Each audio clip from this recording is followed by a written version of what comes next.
The next way of Linux installation is network-based installations. This needs some initial preparation and needs some understanding of certain services which are essential for the network-based installations. Here we will talk about why network-based installation, the prerequisite, the preparation required, other installation options, building automation file, and we'll also discuss various sections in the automation script file, which is in our case is a kickstart file. Why network-based installation is required? And the reasons could be installation of multiple machines simultaneously, automation of the installation process, no optical media required during the installation, customized install with specifics, internet bandwidth is saved, and no rogue installation media introduced. Let us have a look at the terminologies that are used in the course. Distro. It is a short form of distribution. It is used to describe a particular build of Linux operating system. Examples are Debian, Red Hat, Ubuntu, Yellow Dog, and many more. Installable. Capable of being installed. Here we are referring to distros, in particular Linux operating system distros that can be installed on physical or virtual hardware. Live CD. A live CD is a complete bootable computer installation including operating system which runs directly from CD-ROM or similar storage device into a computer's memory rather than loading from the hard disk drive. Unattended. The installation of a program without requiring the user to select any option or clicking next at the end of each step. Unattended installation often use a file of predetermined answer so that after the starting of the installation it runs to the completion without further user intervention. Continuing the terminologies. Repository. Repositories are servers which contain sets of packages. Many of these programs are stored in software archives commonly referred to as repositories. Repositories make it easy to install new softwares. DHCP server. DHCP server dynamically assigns an IP address and other network configuration parameters to each device on the network so that they can communicate with other IP network. TFTP server.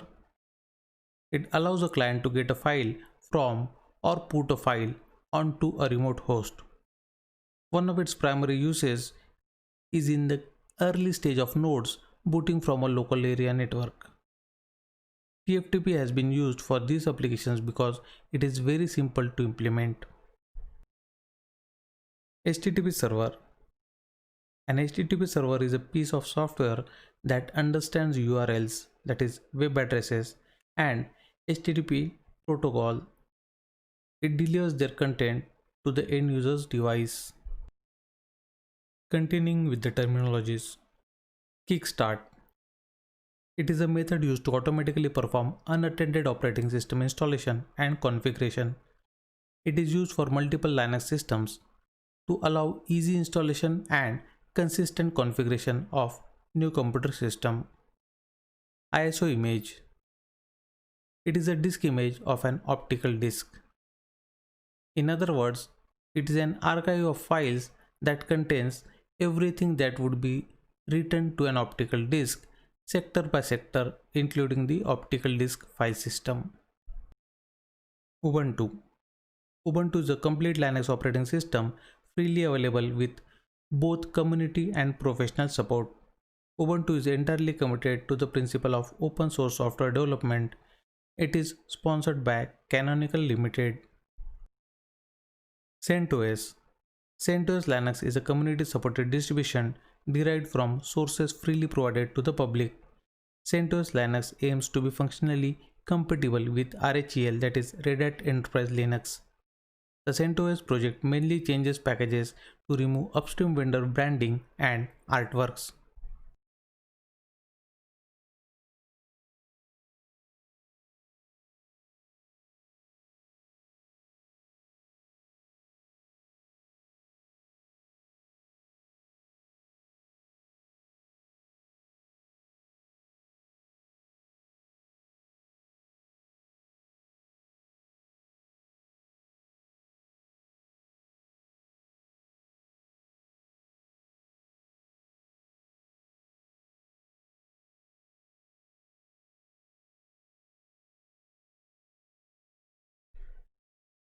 Prerequisite for the installation.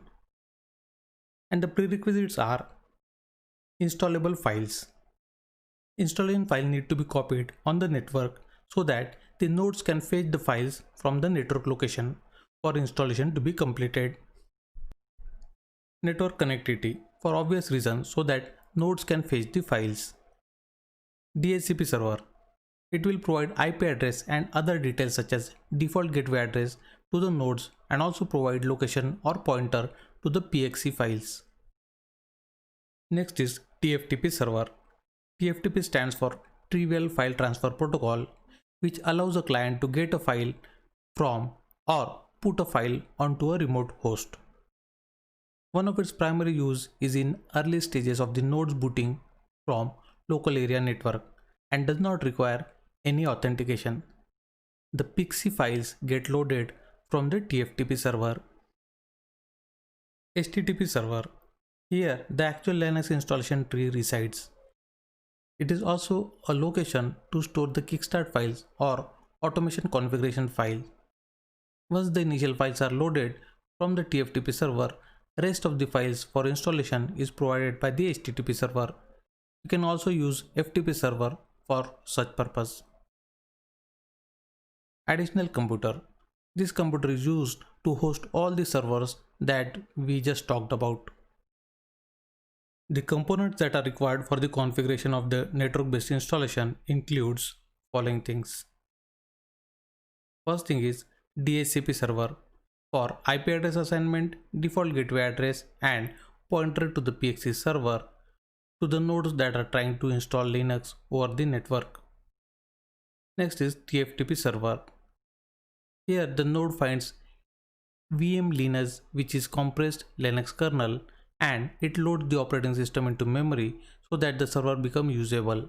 And the other file is initrd, also called as initial RAM disk, is a scheme for loading temporary root file system into memory, which may be used as a part of Linux startup process.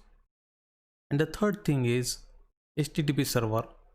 All the other files that are required for completion of Linux installation till the end will be provided by the HTTP server. Let us see the DHCP server configuration. Here we configure the file called as dhcpd.conf, and the parameter that need to be configured includes authoritative. The network administrator setting up authoritative DHCP server for their network should always write authoritative at the top of their configuration file to indicate that the DHCP server should send DHCP NAK message to misconfigured clients. If this is not done, the clients will be unable to get the correct IP address after changing the subnets until their old lease has expired, which could take a quite longer time. Allow booting. The booting flag is used to tell DHCP whether or not to respond to the queries from a particular client. This keyword only has the meaning when it appears in the host declaration. By default, booting is allowed, but if it is disabled for a particular client, then that client will not be able to get an address from the DHCP server. Allow bootp. The bootp flag is used to tell DHCPD whether or not to respond to bootp queries. Bootp queries are allowed by default. Default lease time. A time should be in seconds that will be assigned to a lease if the client requesting the lease does not ask for a specific expiration time. Maximum lease time. This time is the maximum length in seconds that will be assigned to a lease. Domain name. It provides the organization domain name. Domain name server. It is the address of the name server. Subnet. It is a subnet in which all the DHCP client will reside. IP assignment range. This range statement gives the lowest and the highest IP address in a range of this subnet. File name. The file name statement can be used to specify the name of the initial boot file which is to be loaded by the client. Demo time. We first install network tools for ease of command line verification of networking components and its configuration. The NetTools package contains a collection of programs which form the base of Linux networking. The installed programs are ARP, DNS domain name, host name, ifconfig, netstat, RARP, route, etc. Now we install the DHCP server, which is provided by the package isc-dhcp-server. This server offers a complete open source solution for implementing DHCP server, relay agents, and the client. It provides support for both IPv4 and IPv6. Now we will modify the dhcpd.conf file that resides in the /etc/dhcp directory. As we already discussed few of the parameters earlier, so we'll bypass them. First we will wipe out the file contents that are mentioned in the original file and we'll write our own. Authoritative. Next statement is allow booting. Third statement is allow boot protocol, that is bootp. The default release time will be 600 seconds. The maximum release time will be 7200 seconds, followed by the domain name will be example.com. The domain name server will be 8.8.8.8, which is a Google DNS server. Next is subnet, which is 192.168.1.0, and the net mask is 255.255.255.0, and the IP address that it will be serving will be from 192.168.1.0 to 192.168.1.200, followed by the bootloader file name, which is pixielinux.0. Finally, save the file and exit. Now we'll restart the service and verify the same. TFTP configuration. TFTP stands for Trivial File Transfer Protocol, which allows a client to get a file or put a file onto a remote host. Here we will see the following sections. Define menu.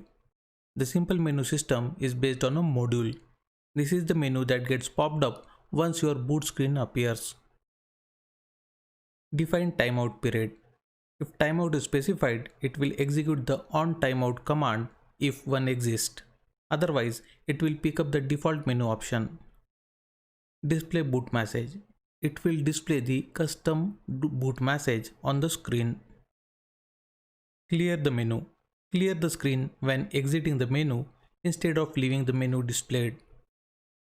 Define menu background image. The background can either be color or the name of an image file. Provide menu title. It gives a menu title. The title is presented at the top of the menu. Provide menu label. It is just a label provided to different entries, for example, network boot, DOS, Windows 7, Windows 10, etc. Define Linux kernel to boot. This will be Linux kernel that will be used to boot the system during the installation process. Define initial RAM disk. It provides the capability to load the RAM disk by the bootloader. This RAM disk can be then moved or mounted as a root file system and program can be run from it. It is a scheme for loading the temporary root file system into memory, which may be used as a part of Linux startup process. Define the location of kickstart file. The kickstart file has instruction which guides the automated and unattended installation process of operating system installation. Demo time. Let's install the TFTP server by executing the command sudo apt install tftpd-hpa. A TFTP server is mainly required for booting operating system or configurations over the network. Now we create directory named /var/lib/tftpboot/pixielinux.cfg and create a file by the name default in the directory that we just created. Make the following entries. We already discussed this in the theory part and hence does not require further explanation.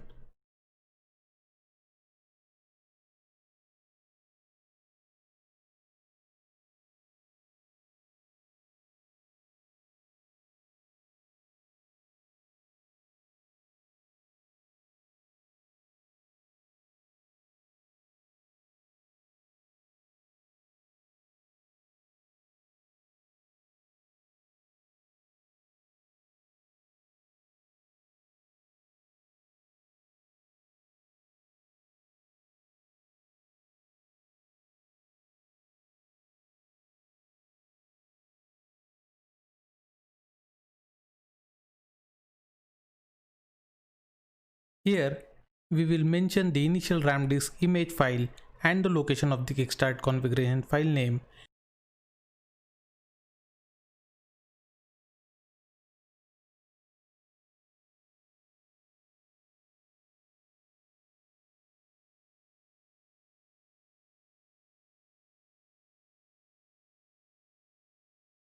Now, we will install SysLinux. SysLinux is a bootloader for the Linux operating system which runs on a MS-DOS or Windows FAT file system. Next we install PXE-Linux. PXE-Linux is a SysLinux derivative for booting from a network server using network ROM conforming to the Intel PXE environment. Now we go to the directory /user/lib/sysllinux/modules/bios and check for the files if they are available or not. If they are available, then we will just copy couple of files like vesamenu.c32 to /var/lib/tftpboot. The other file that we will copy is ldlinux.c32 to the same location. Next file is libcom32.c32 and the fourth one is libutil.c32 to /var/lib/tftpboot. Once you are done with that, you can just copy the files /user/lib/pixelinux/pixelinux.o or rather 0 to /var/lib/tftpboot. Now we'll copy the files vmlinux and initrd.img. We'll first go to the directory where the ISO file is located and we will mount that ISO image at a particular mount point. Here it is /mnt as can be seen here.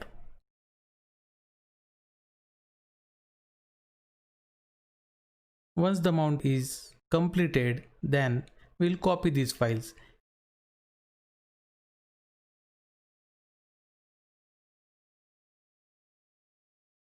vmlinux is a compressed Linux kernel and it is bootable. It loads the operating system into memory so that the server becomes usable, and the other file, that is initrd.img, that will be copying is used for initial RAM disk.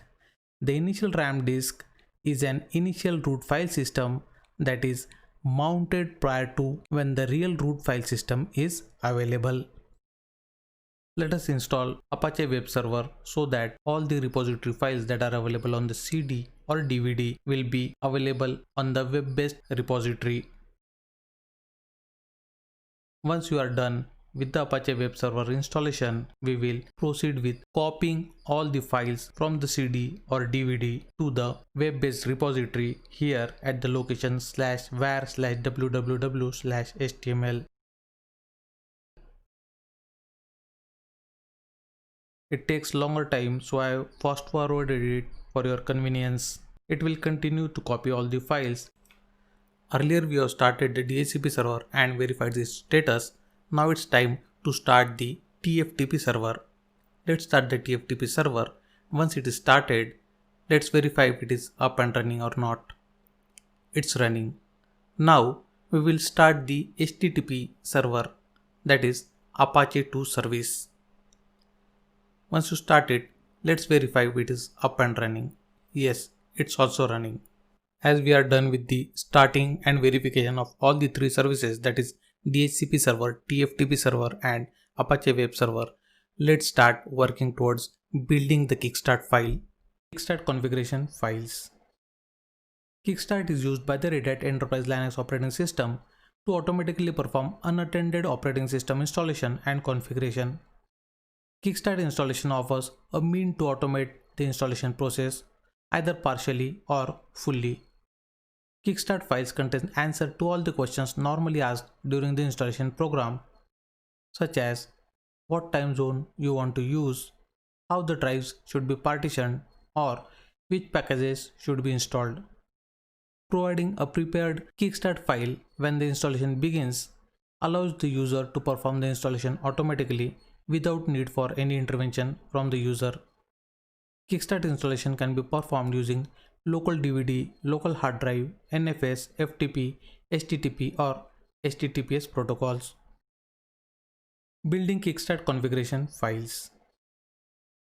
Kickstart file can be created in following ways. Manual creation, that is by hand.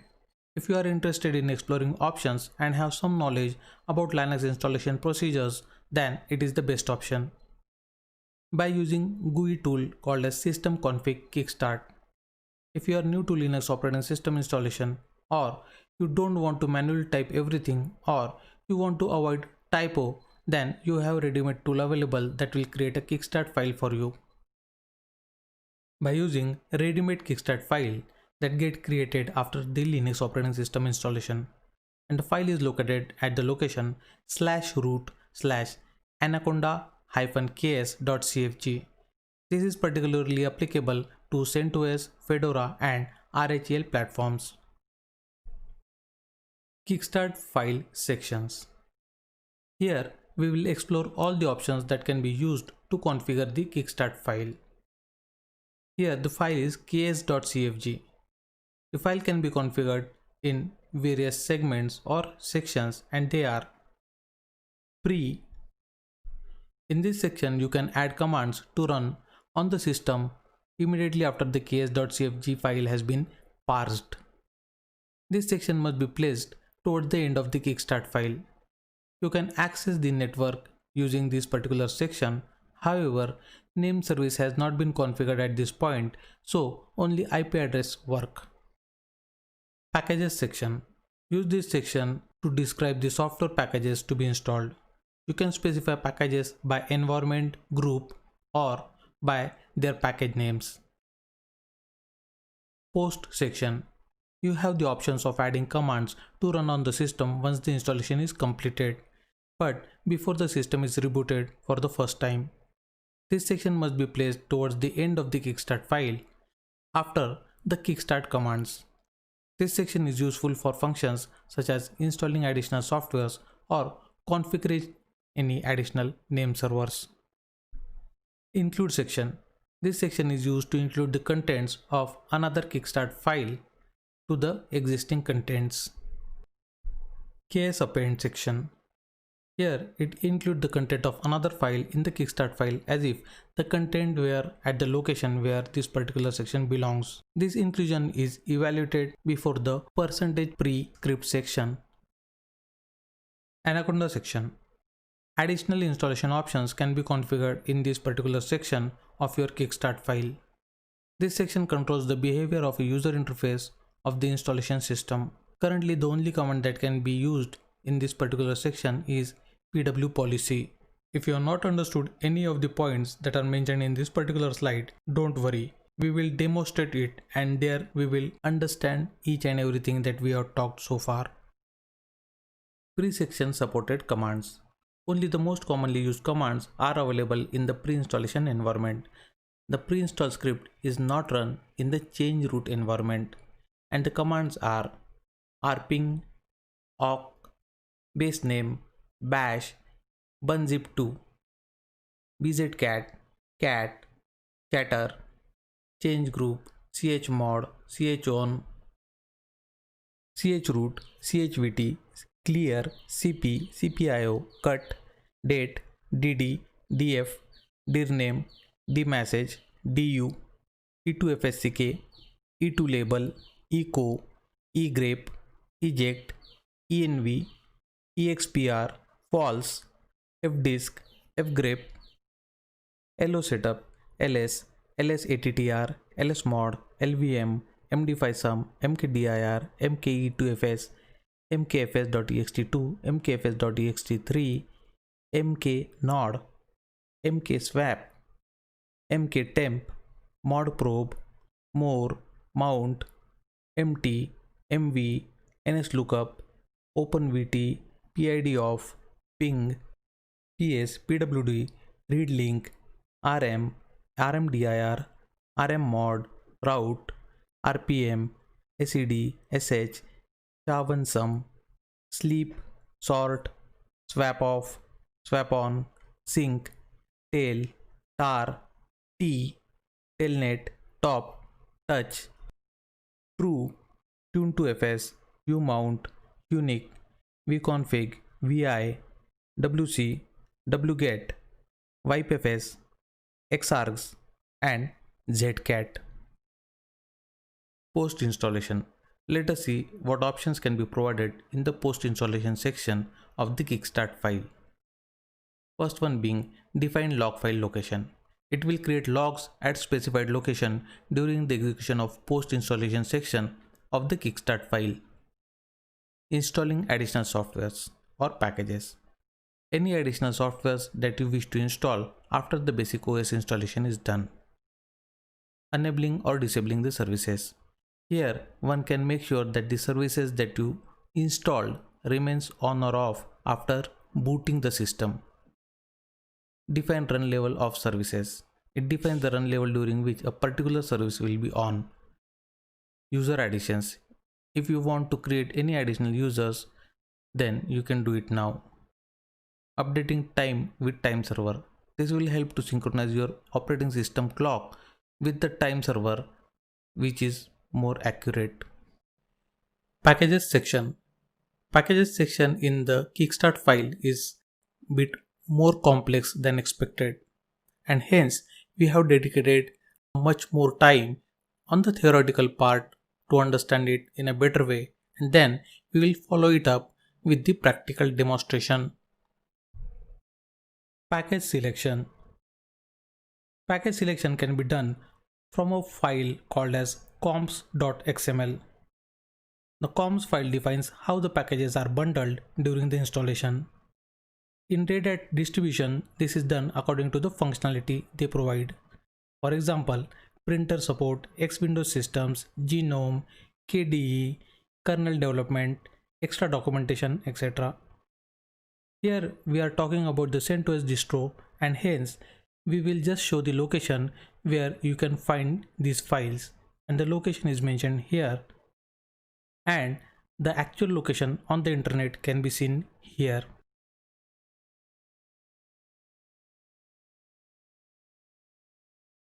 mirror.centos.org.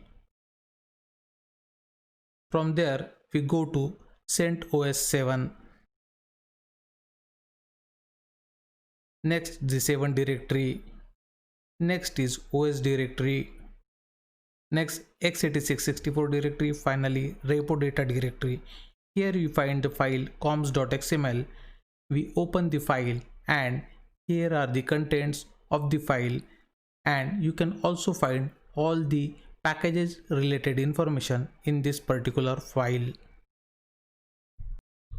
And the other location is on CD or DVD, as can be seen here, and practically can be seen here.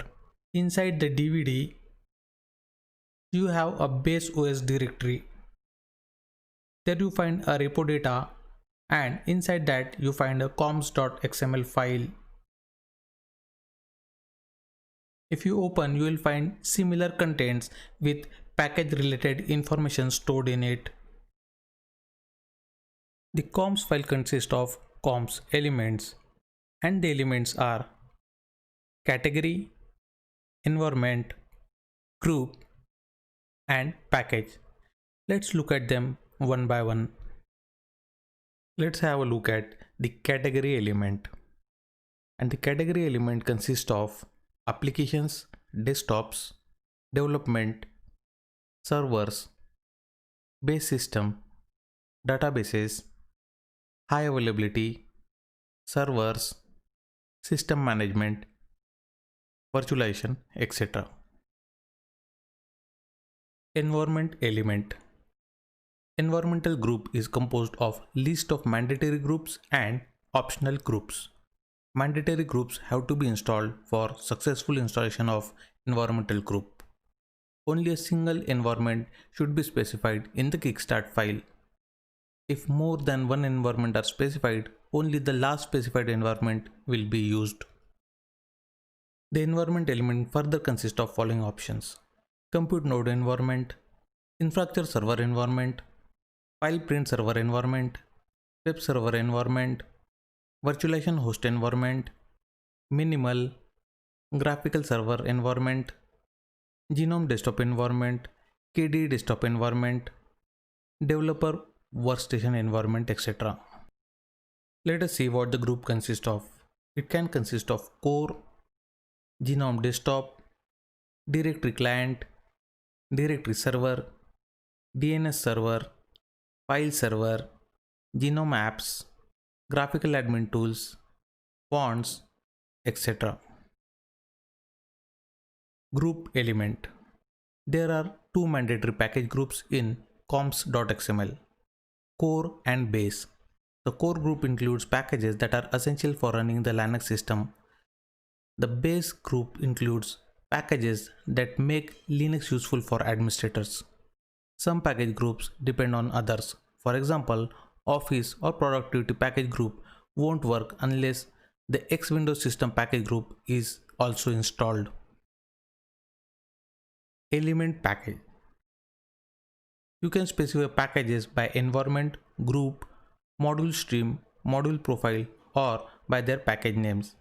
In most cases, it is only necessary to list the desired groups and not individual packages. Note that the core and base groups are always selected by default, so it is not necessary to specify them in the package section. There are 4 types of packages. Mandatory. This has to be installed to mark group as installed and are essential for functionality of a group. Default. These are installed with mandatory packages but can be excluded and are not essential for core functionality of a group. Optional.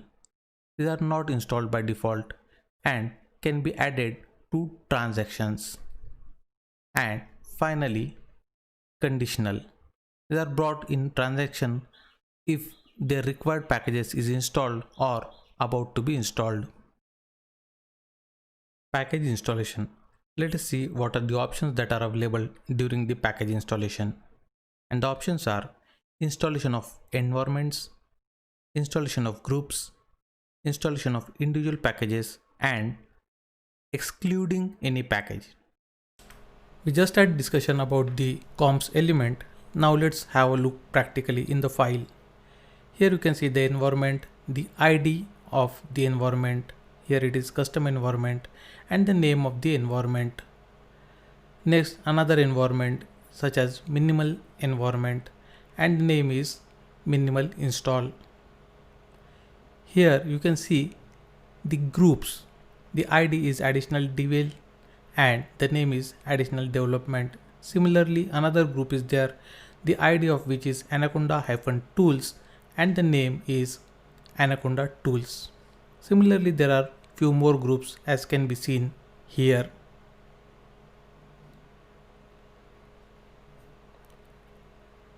Finally, here are the packages that can be installed independently or individually. Network Manager is one such another package. Here are the mandatory packages that will get installed along with the group or the environment. Here is the default type of packages. Here is the optional packages that we need to install and the final one being the conditional packages.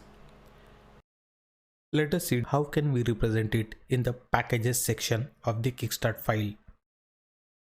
It can be represented as, for specifying entire environment, you have to put it like this: This command installs all packages which are part of infrastructure server environment. For specifying groups, here how you can represent it. Specifying groups, one entry to a line starting with an @ symbol and then the full group name or the group ID. Specifying individual packages like this by name, one entry to a line. You can use asterisk as a wildcard in package names. For excluding environments, groups or packages, one can represent it like this. Use a leading dash to specify packages or groups to exclude from the installation. We had sufficient discussion about the theoretical part of the Kickstart configuration as well as the package installation. Let's dive deep into the demonstration part. It's demo time. Generic configuration. Let us see what are the parameters that need to be configured for the generic configuration. First one being mode of installation, whether text-based or graphical mode of installation. Language and keyboard settings. Keyboard layouts that you can choose from depending on the language and the region. One language can have many different keyboard layouts. You can make your current keyboard layout behave like a keyboard with different layout regardless of the letters and symbols printed on the keys. Define installation location. It is obvious.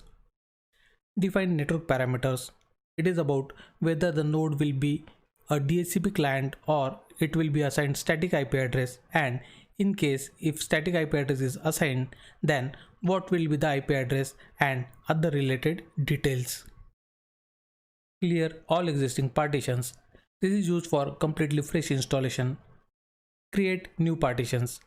Defining partitions to be created and mounted such as /var, /home, swap partitions, etc. Define time zone. Depending on which part of the globe that you are setting the computer for, you can configure your time zone. It is also useful for data synchronization, forensics, and troubleshooting. Define root password. It is setting the password for root account that gets created on the Linux system. It can be in clear text format or encrypted format depending on the parameters that is passed in the configuration. Create user. This is the default user that gets created that can be used once the installation is complete and system is ready to use.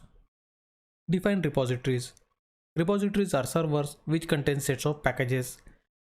This is helpful for installing components and packages.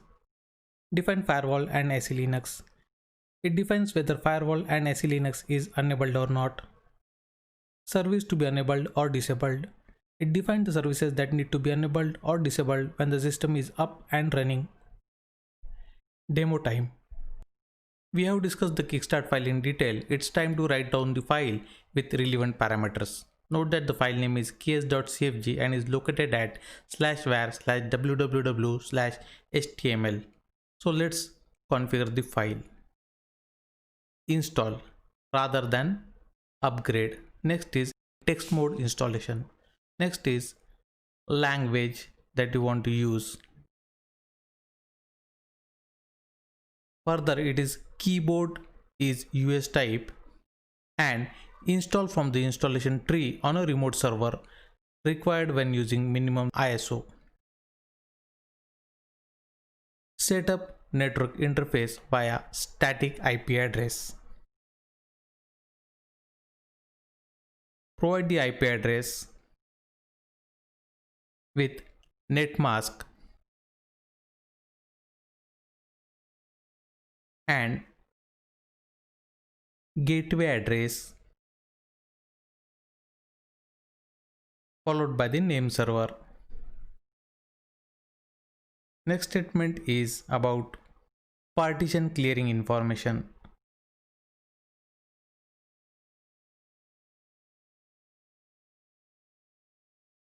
Now configure the X Windows system.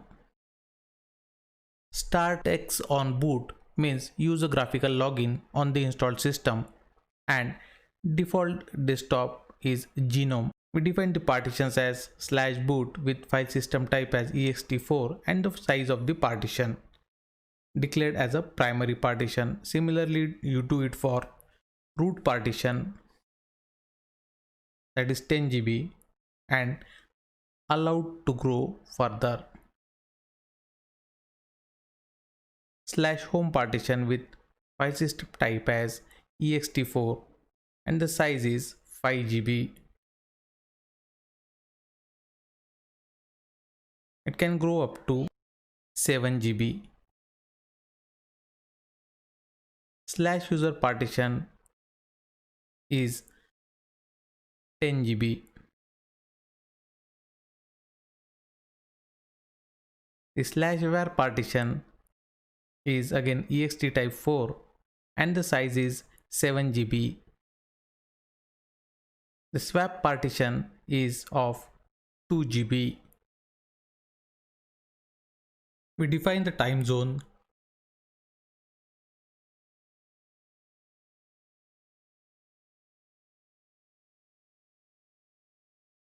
Set the root password.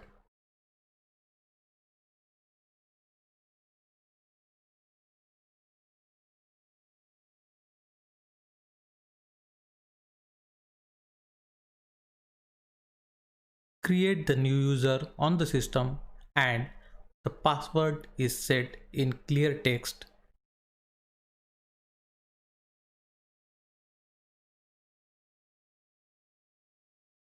And the group to which it belongs to. Next is we configure additional yum repositories that can be used as a source for package installation. You can add multiple repo lines here. The cost is an integer value to assign the cost to the repository if you have multiple repositories. Firewall is disabled. AC Linux is disabled.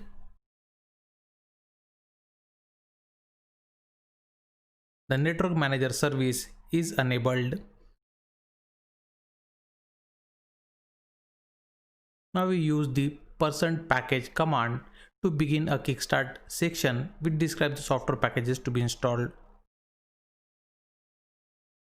Graphical server environment will be installed, base packages will be installed, core will be installed, GNOME desktop will be installed, X Windows system will be installed, and finally the end of package section. Here we start the post installation section and the log of post installation task will be stored at the following location. Now we enable the HTTPD daemon, that is the web server.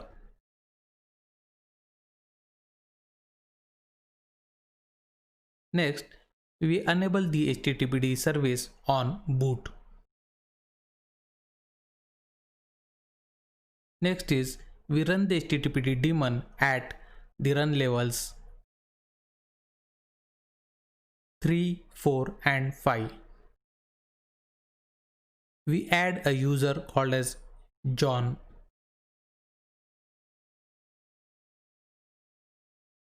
We sync the time with the NTP server.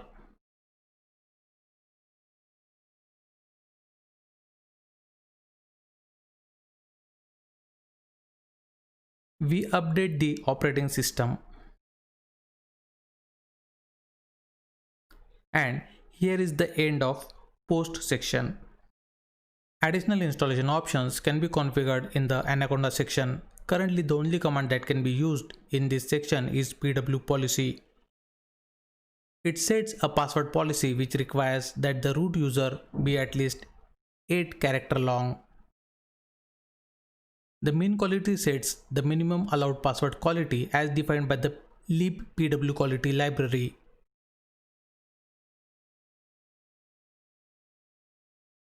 The strict options enable strict password enforcement.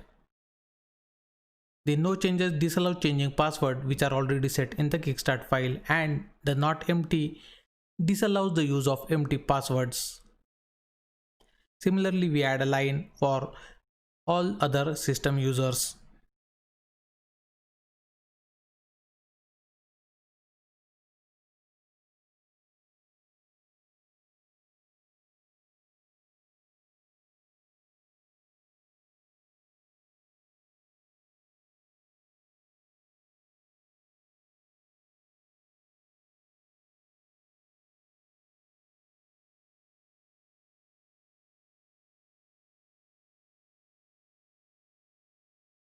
Finally, we end the Anaconda section.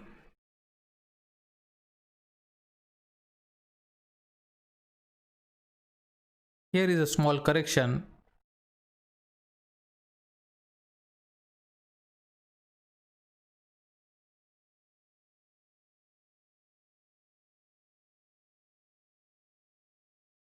And finally, we add NTP and GCC packages which we forget to add in an earlier stage.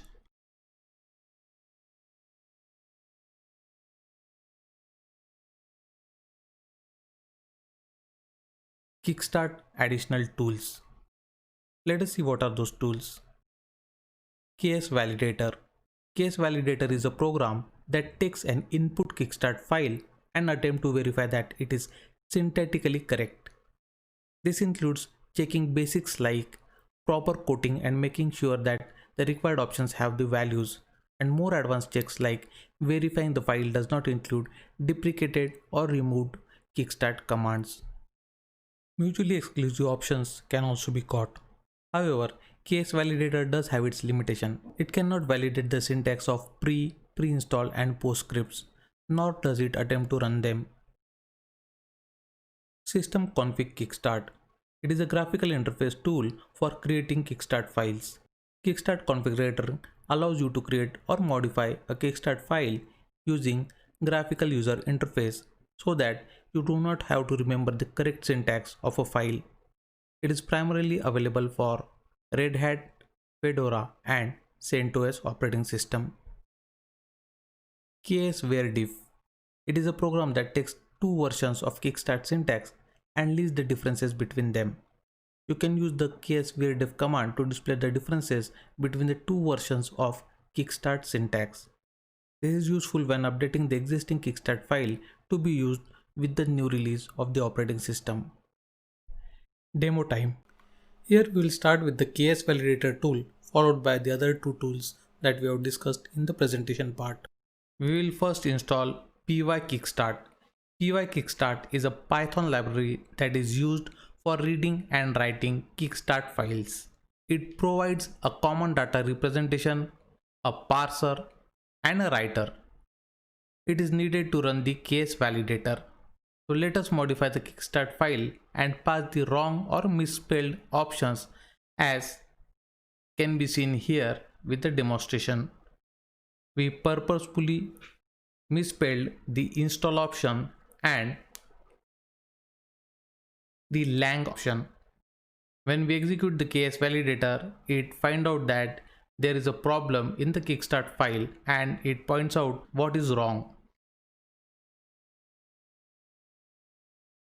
Now we will again revert back the changes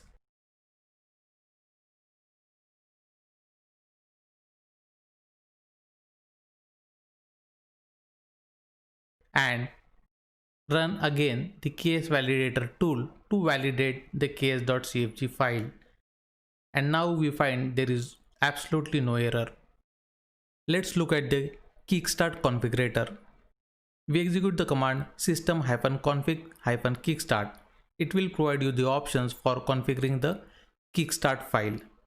However, if you go to the section of package selection, you will observe that it will tell you that the package selection is disabled due to problems downloading the package information. To correct that, you go to the file as /user/share /system-config-kickstart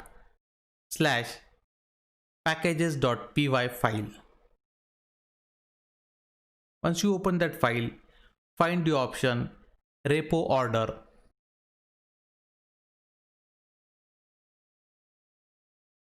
Once you find that, at the end of the line, you just insert base over there and save and exit.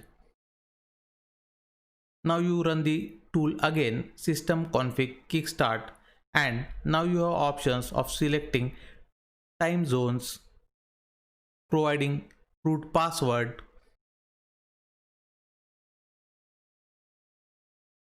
selecting the installation method, the bootloader options, the partition information, the network configuration, the authentication configuration, if you want to enable or disable the firewalls, which port you want to open, the display configuration. Now the package selection is available and hence you can select individual packages from the packages category.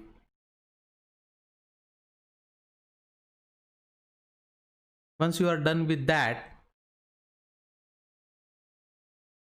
you can go to pre-installation script and post-installation script and save the file as ks.cfg, which is a kickstart configuration file. Then open the file and verify if it has created the file properly or not. We find that it is working fine. Here we execute the command ksvrdiff with -h option for help and can find the options available as command line parameters. If we execute it with the -l option, it will list all the available versions of Kickstart supported and can be seen here in the output. Let us try out the differences between the RHEL version 6 against RHEL version 7 and the syntax that are added or removed for a particular version of the RHEL. The following command helps to find that. As can be seen, it says that the following options were removed from a particular command in version RHEL 7, and if you go upwards, you will find that the following options are added to a particular command in RHEL version 7 against the RHEL version 6. Finally, our setup is ready. Let us see the procedures that we have completed so far. We installed the servers like DHCP server, TFTP server and Apache web server. Next, we built the Kickstart file manually and we have also seen the tools to verify the Kickstart file.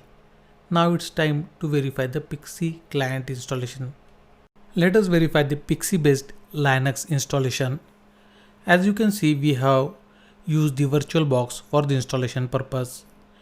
Here you can see that it has booted and loaded the VM Linux file, which is a Linux kernel, and initrd, that is the RAM disk. It started with the installation, or rather creation of the disk partitions as per what we provided in the Kickstart file. Once it has created all the relevant partitions, it will proceed with the installation of packages, as you can see here. I have fast forwarded this process for the sake of time saving purpose. As you can see, it is installing all the relevant components that are required for the completion of the Linux OS.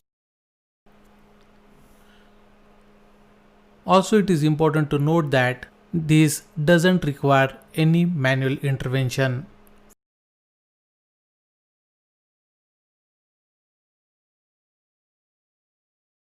Finally, it has completed the operating system installation process.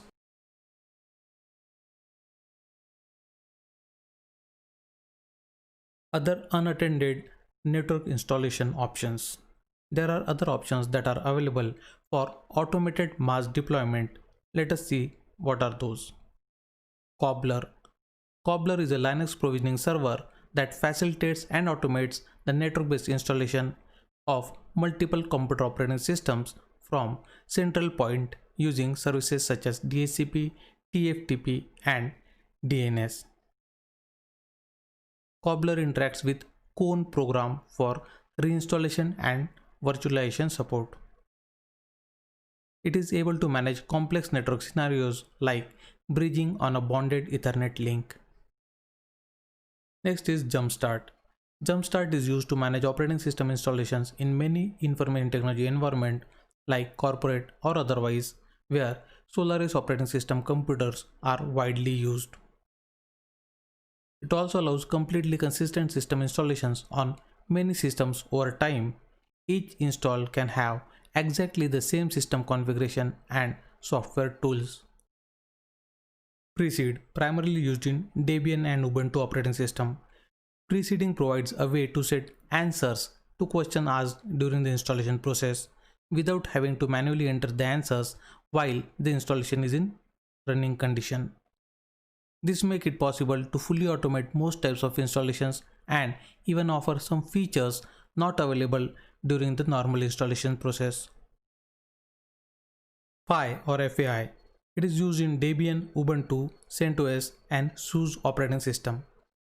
It is a tool for unattended mass deployment of Linux operating system.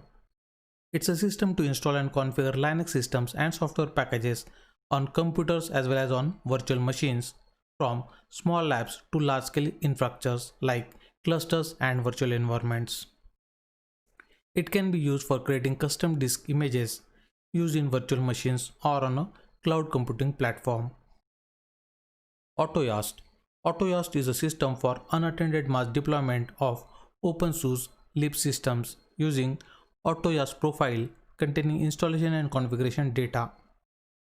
AutoYast is available with recent SUSE products starting from SUSE Linux 8.0 and business products starting from SLES 8.